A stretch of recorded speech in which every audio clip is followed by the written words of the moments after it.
জুলাই আন্দোলনে পতন হয়েছিল আওয়ামী লীগ সরকারের। এই আন্দোলনে জিতেছে কে? এক বাক্যে এমন প্রশ্নের উত্তর দেওয়া সহজ নয়, কারণ ভিন্ন ভিন্ন আদর্শের অনেকেই ছিলেন এই আন্দোলনে। আরো কঠিন হয়ে পড়ছে যখন আন্দোলনের বছর পূর্তি ঠিক আগে এই আন্দোলনের কৃতিত্ব নিয়ে কামড়াকামড়ি শুরু হয়েছে। এনসিপি নেতারা বলছেন জামাত শিবির এই আন্দোলনের মূল সংগঠক না।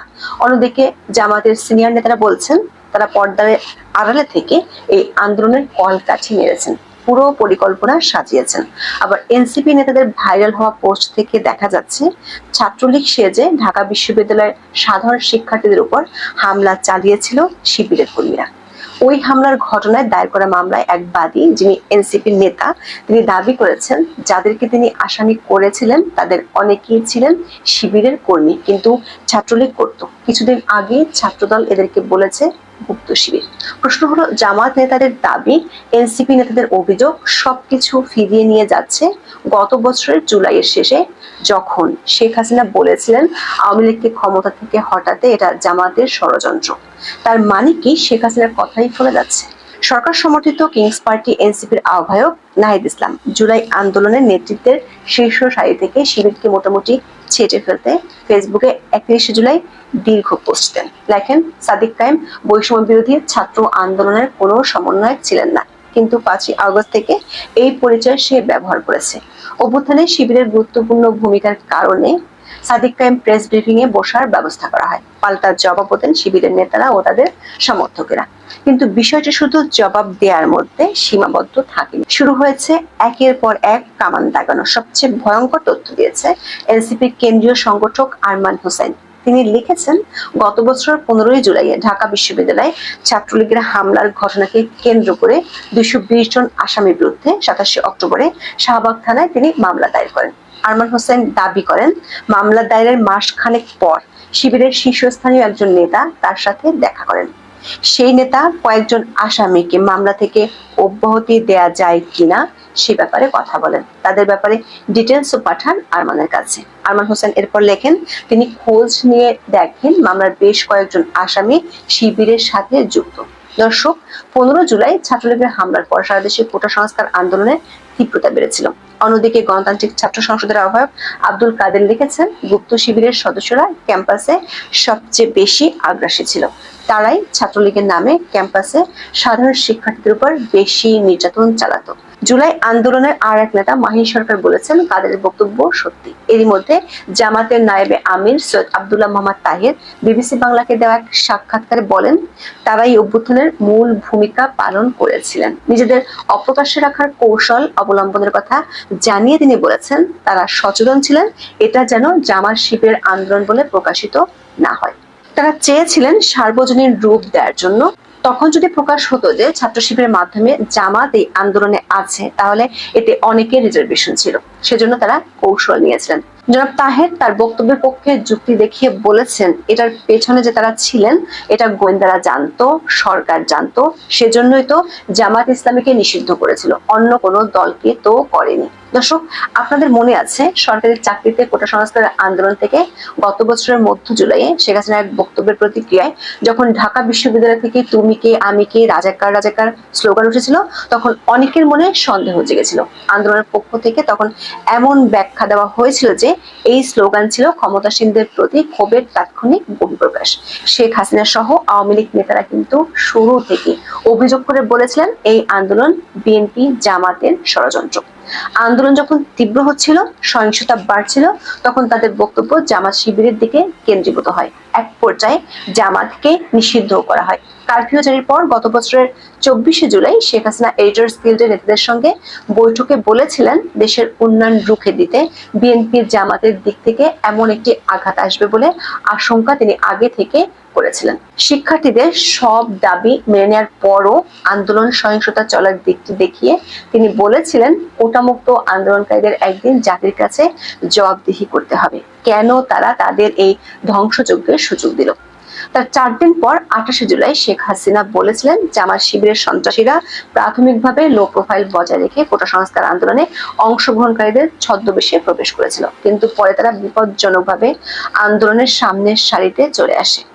তার 3 দিন পর 1 আগস্ট শেখ হাসিনা আবার বলেছিলেন জামাত শিবির তাদের সন্ত্রাসের রাজত্ব কায়েমের জন্য সরকারি চাকরিতে কোটা সংস্কারের দাবিতে আন্দোলনরত শিক্ষার্থীদের ঢাল হিসেবে ব্যবহার করেছে। ওই দিনই জামাত এবং ইসলামী ছাত্র শিবির সহ তাদের সহযোগী সংগঠনকে সন্ত্রাসী গোষ্ঠী হিসেবে নিষিদ্ধ করে আওয়ামী লীগ সরকার। তার 4 দিন পরে ক্ষমতা ছেড়ে ভারতে চলে যান শেখ হাসিনা। এরপর মোহাম্মদ ইউনূসের নেতৃত্বে অন্তর্বর্তী সরকার গঠিত হওয়ার পরপরই জামাত শিবিরের উপর নিষেধাজ্ঞা উঠে যায়। এরপর প্রথমে ছাত্রলীগ নিষিদ্ধ করা হয়, পরে আওয়ামী লীগের কার্যক্রমে আসে নিষেধাজ্ঞা। সেই আন্দোলনের বছর না গড়াতেই এর পক্ষ শক্তিগুলোর মধ্যে নানা বিষয়ে বিভেদ দেখা যাচ্ছে। একসময় মিত্র জামাতের সঙ্গে বিএনপির সম্পর্ক সাপে নেউলে হয়ে দাঁড়িয়েছে। বৈষম্য বিরোধী ছাত্র আন্দোলনের নেতৃত্বে জুলাই আন্দোলন শুরু হলেও আন্দোলনের কৃতিত্ব এখন বিএনপি জামাত সহ সবাই নিতে চাইছে। আন্দোলনকারীরাও এনসিপি নামে নতুন দল গড়ে রাজনীতির মঞ্চে সক্রিয় থেকে নিজেদের কৃতিত্ব জাহির করছেন। নাহিদ আর সাদিক কায়েম জামাত আর এনসিপি বিরোধ যতই প্রকাশ্য দেখা যাক না কেন, জামাত শিবিরের সাথে নাহিদ সার্জিসদের ঘনিষ্ঠতা আর অপ্রকাশ্য থাকছে না। সরাইদি উদ্যানে জামাতের সমাবেশে যেমন এনসিপি নেতা সাদিস আলম বক্তব্য দিয়েছেন, তেমনি জুলাই পদযাত্রা শেষ করে ঢাকায় ফিরেই বৃহস্পতিবার সন্ধ্যায় ঢাকা ইউনাইটেড হাসপাতালে চিকিৎসাধীন জামাতের আমির ডক্টর শফিকুর রহমানকে দেখতে গেছেন নাহিদ। কৃতিত্ব নিয়ে এখন যতই মল্লযুদ্ধ শুরু হোক না কেন, সেই সমাজে জামাত শিবিরের সাথে আন্দোলনকারীদের সখ্যতা ছিল তা বেশ প্রকাশ্যে চলে আসে।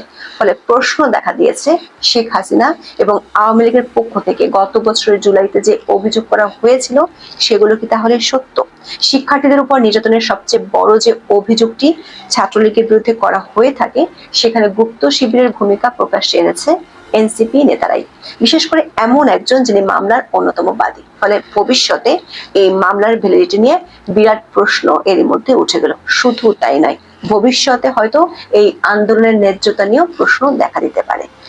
জি, এখানে অনেকগুলো বিষয়ের মধ্যে যেমন আপনার প্রথমে উল্লেখযোগ্য হচ্ছে যে আমাদের যে মেডিকেল যে ইকুইপমেন্ট গুলো রয়েছে, সেখানে দেখা যাচ্ছে যে তাদের থেকে আমাদের ইকুইপমেন্ট নিতে হবে, বা আমাদের যে মানে সামরিক যে সরঞ্জাম আমাদের তাদের থেকেই নিতে হবে।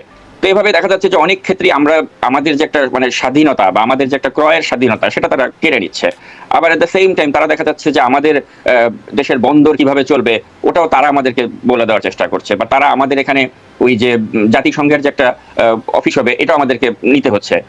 তো এভাবে দেখা যাচ্ছে যে তারা এখানে নানা ধরনের অযাচিত শর্ত আমাদেরকে জারি করে দিচ্ছে, এবং এগুলো যে আমরা মানছি। যেমন যে আপনি যেটা একটু আগে বলছিলেন যে বোয়িং ক্রয়ের যে বিষয়টা, তো এই বোয়িং আপনি দেখেন যে অন্য যাদের কমানো হয়েছে, যেমন শ্রীলঙ্কা তাদেরও কিন্তু 20% শুল্ক, পাকিস্তান তাদের আমাদের থেকে কম 19%, ইন্দোনেশিয়া তাদের 19%, এবং মালয়েশিয়া তাদেরও 19%। তারা কি বোয়িং ক্রয় করেছে? এই যে আমি যে দেশগুলোর নাম বললাম, তারা কি এ ধরনের কোনো এনডিএতে সাইন করেছে? তারা তো করেনি। তো তারা তো আমাদের চেয়ে আরো 1% কম পেয়েছে ক্ষেত্র বিশেষে।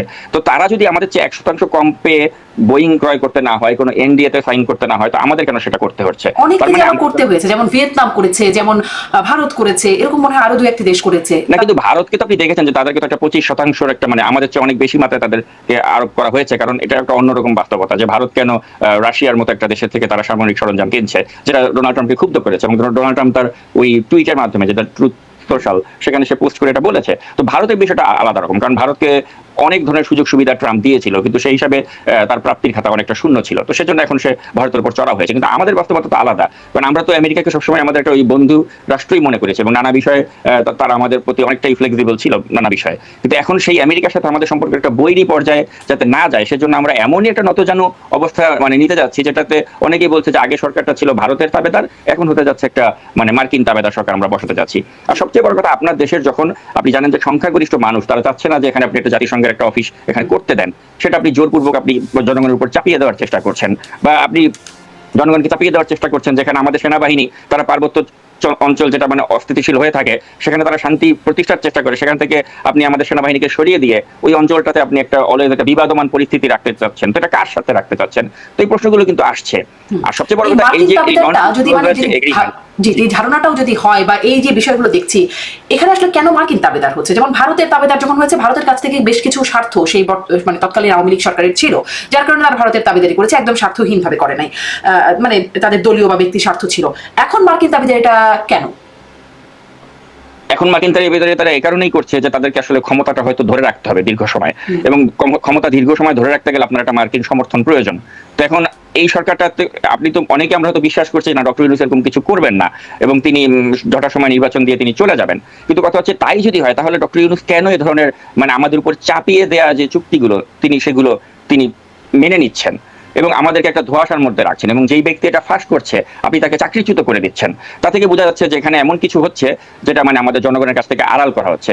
যেমন আপনি অনুষ্ঠানের শুরুতেই আমাকে যে বললেন যে আসলে এখানে এমন কি কি মানে চুক্তি হয়েছে যেটা আমাদের কাছে গোপন করা হচ্ছে, আমি এখন আপনাকে একটু স্পেসিফিক ভাবে আমি বলি। ধরেন বাণিজ্যিক যে শর্ত আমাদেরকে চাপিয়ে দেওয়া হয়েছে, এর মধ্যে 6টি বাণিজ্যিক শর্ত রয়েছে। যেমন মার্কিন যে সামরিক ইকুইপমেন্ট যেটা আমি একটু আগে বললাম, এটার আমদানি আমাদের বাড়াতে হবে, এবং রাষ্ট্রীয় যে আকাশে যে বিমান, বেসামরিক উড়োজাহাজ এবং যন্ত্রাংশ, এটার আমদানি আমাদের যুক্তরাষ্ট্রের সাথে বাড়াতে হবে। জ্বালানি এলএনজি আমাদেরকে যুক্তরাষ্ট্র থেকে ক্রয় করতে হবে। গমের আমদানি, এটা ইতিমধ্যে এটা আপনি জানেন আমাদের স্বাক্ষর হয়ে গেছে, তাদের থেকে আমাদের গম কিনতে হবে। এবং জাহাজ নির্মাণ এবং শিপিং খাতের বিকাশে যুক্তরাষ্ট্রের সমমানের নিয়ন্ত্রণমূলক ব্যবস্থা সেটা আমাদেরকে নিতে হবে। আমাদের বন্দর, জেটি, জাহাজ তৈরিতে যে চীনের যে একটা লজিস্টিক সাপোর্ট আছে সেটা আমরা নিতে পারবো না, আমাদেরকে মার্কিন যুক্তরাষ্ট্র থেকে সেটা নিতে হবে। তো এই যে তারপরে যে সফটওয়্যারের ক্ষেত্রে আপনি দেখেন যে আমাদের তাদের থেকে সফটওয়্যার আমাদেরকে ক্রয় করতে হবে, এবং ডিজিটাল যে বাণিজ্য এবং প্রযুক্তি সংক্রান্ত যে 5টি শর্ত আমাদেরকে চাপিয়ে দেওয়া হচ্ছে, ওষুধ, কৃষি এবং পরিবেশ সহ 13টি খাতে আমাদেরকে নন ট্যারিফ ব্যারিয়ার বা যে অশুল্ক বাধা সেগুলো চিহ্নিত করে কার্যকর ব্যবস্থা নিতে হবে, এরকম অর্ধশত শর্ত দিয়েছে মার্কিন যুক্তরাষ্ট্র। মানে এই নেগোসিয়েশনে, শুল্ক কমানোর নেগোসিয়েশনে লাভের চেয়ে ক্ষতি বেশি হয়ে যাচ্ছে না? অবশ্যই ক্ষতি হয়েছে, এবং আপনি এখানে আমি তো বললাম যে প্রায় 150-র মতো শর্ত, যেগুলো আমি তো আপনাকে মানে পরে যদি শোনে আপনার পুরো অনুষ্ঠানের আজকে আসলে আমি ধরে যদি করতে যাই পুরো অনুষ্ঠানে আমার সময় থাকবে না, মানে এত বেশি মানে তারা মানে অনেক চুক্তিতে সই করে ফেলেছে ইতিমধ্যে। আর আমাদের জনগণের আসলে আপনি যদি ধরেন আমি আসলে এটা উইথ ডিউ রেসপেক্ট, আমাদের জনগণ কিন্তু আসলে এগুলো অত বোঝার মতো কিন্তু ক্যাপাবিলিটি আমাদের জনগণের নেই। আমাদের জনগণ এখন অধিকাংশ মার্কা দেখে তারা ভোট দেয়। তো সেই জনগণকে আপনি ব্লাফ দিয়ে আপনি এ ধরনের চুক্তি করছেন, যে চুক্তিগুলো নিয়ে আমাদের পাবলিক স্পিয়ারে আরো বেশি আলোচনা বা আরো স্বচ্ছতা দরকার ছিল, বা আমাদের যারা অংশীজন ছিল বা রাজনীতিবিদ ছিল, রাজনৈতিক দল ছিল, তাদের সাথে আপনার আলাপ আলোচনা করার দরকার ছিল। আপনি কোনো কিছু না করে আপনি যখনই একটা এরকম একটা নন ডিসক্লোজার এগ্রিমেন্ট আপনি সাইন করেন এবং জনগণকে একটা অন্ধকারে রাখেন, এবং আপনার নিজস্ব যে একটা ওই অনলাইনের একটা যে বেইজ আপনি গড়েছেন মার্কিন যুক্তরাষ্ট্র এবং প্যারিস থেকে, এবং তাদেরকে দিয়ে আপনি বয়ান তৈরি করে যদি মনে করেন যে আমি যা ইচ্ছা তাই করে যাব, আর যারাই আমার বিরুদ্ধে কোনো ন্যারেটিভ দাঁড় করাবে বা এগুলো ফাঁস করে দেবে তাদেরকে আমি বলবো যে তোমরা কচু খেতি, বা তোমরা সেনাবাহিনীর দালাল, বা তোমরা আওয়ামী লীগের দালাল। তো এভাবে করে কিন্তু ওই যে আগের মতো একটা বিভাজনের রাজনীতি আমরা দেখতে পাচ্ছি, যে আমরা যখন এগুলো নিয়ে কথা বলতে যাবো আমাকে বলা হচ্ছে যে হয়তো আমি আওয়ামী লীগের পক্ষে আমার ন্যারেটিভ দাঁড় করাচ্ছি, বা আমি হয়তো সেনাবাহিনীর পক্ষে দাঁড় করাচ্ছি। কিন্তু দ্য ফ্যাক্ট ইজ আমার সেনাবাহিনী তো আমার পার্বত্য চট্টগ্রামের শান্তি নিশ্চিত করছে। এখন আপনি মার্কিন যুক্তরাষ্ট্রের কথা আমার সেনাবাহিনীকে সেখান থেকে সরিয়ে দিবেন এবং ওখানে একটা ইচ্ছা করে একটা মানে অরাজকতা তৈরি করবেন, তো এটা তো আমাদের স্বাধীনতা সার্বভৌমত্বের জন্য হুমকি স্বরূপ। আর পাশাপাশি আপনি অন্যান্য যে বিভিন্ন খাতে যুক্তরাষ্ট্র থেকে যে আমাদের আমদানির পরিমাণ মানে বাড়াতে হবে, বাধ্য করা হচ্ছে, এগুলো মেন একটা নতজানু নীতি করে তারপর যখন আপনি 15% শুল্ক কমিয়ে এটাকে একটা ফুলিয়ে ফাঁপিয়ে বড় কিছু দেখাতে যাবেন, তো এটা আসলে আমি মনে করি যে আমাদের জনগণকে এত স্টুপিড ভাবার কোনো কারণ নেই। জনগণ তারা বুঝতে পারছে যেখানে আমাদেরকে ধোকা দেওয়া হচ্ছে, আর জনগণকে ধোকা দেওয়ার পরিণতি কিন্তু আখেরে ভালো হয় না।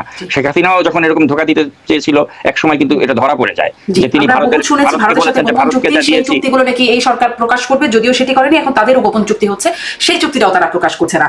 আমি আরো অন্যান্য প্রসঙ্গে যাই, তার মানে আসলে ভাবছিলাম যে আশার কথা বা ইতিবাচক বিষয় দিয়ে শুরু করবো, খুব ইতিবাচক, এটিও ঠিক খুব ইতিবাচক হচ্ছে না। এর মধ্যে আপনি অনেকগুলো কথা বলেছেন, হয়তো প্রসঙ্গক্রমে সেই বিষয়গুলো আমি আসবো। আমি একটু আসি যে গেল 31শে জুলাই প্রধান উপদেষ্টার প্রেস সচিব শফিকুল আলম তিনি বলছেন 5-6 দিনে বাংলাদেশের রাজনৈতিক বন্দোবস্তের জন্য একটা ক্রুশিয়াল সময়, এই সময়ের মধ্যে বোঝা যাবে আমরা কোথায় যাচ্ছি। আপনি অনুসন্ধানী সাংবাদিক, খোঁজ খবর রাখেন অনেক, ক্রুশিয়াল সময় কেন? কি কোনো বিশেষ কারণ আপনি দেখেন বা একাধিক কারণ আছে? আর আমরা আসলে কোথায় যাচ্ছি? এই প্রশ্নের উত্তরটা আসলে আমি যদি আপনার সাথে সাক্ষাৎকারটা আরো 2 দিন পরে দিতাম তাহলে আরো বেশি স্পেসিফিক করে আমি বলতে পারতাম। এই মুহূর্তে আসলে বলা একটু কঠিন, কারণ এই যে আগামীকাল কিন্তু আপনি জানেন যে বিএনপির একটি সমাবেশ রয়েছে ঢাকা শহরে, এবং এনসিপির একটি সমাবেশ রয়েছে, এবং আশঙ্কা করা হচ্ছে যে এখান থেকে একটা বড় শোডাউন তারা দেখাবে, এবং সেখান থেকে যদি একটা কোনো সংঘাত হয়, কারণ আপনি জানেন যে একটা অনির্বাচিত সরকার যখন তারা নির্বাচন দিতে চাচ্ছে না, তখন কিন্তু তাদের ক্ষমতাটাকে ধরে রাখতে গেলে তাদেরকে একটা ক্যাওস তৈরি করতে হবে, একটা ঝামেলা বাঁধাতে হবে, এবং এই ঝামেলা বাঁধাবার জন্যই কিন্তু তারা গোপালগঞ্জে তাদের যে আমরা যেটাকে বলি যে সরকারি দল এনসিপি তাদেরকে পাঠিয়েছিল। তো এখন এই যে সরকারি পৃষ্ঠপোষকতা আপনি দেখতে পাচ্ছেন যে অনেক ধরনের নাটক হচ্ছে, যে আপনি শাহবাগে একটা গ্রুপকে আপনি পাঠিয়ে দিচ্ছেন যে তোমরা জুলাই সনদের দাবিতে একটা আন্দোলন করো। তো এখন এগুলি যে সরকারি পৃষ্ঠপোষকতায় যে করা হচ্ছে এটা তো আমরা বুঝি, এটা তো বোঝার জন্য আপনাকে অত রকেট সায়েন্টিস্ট হওয়া লাগবে না।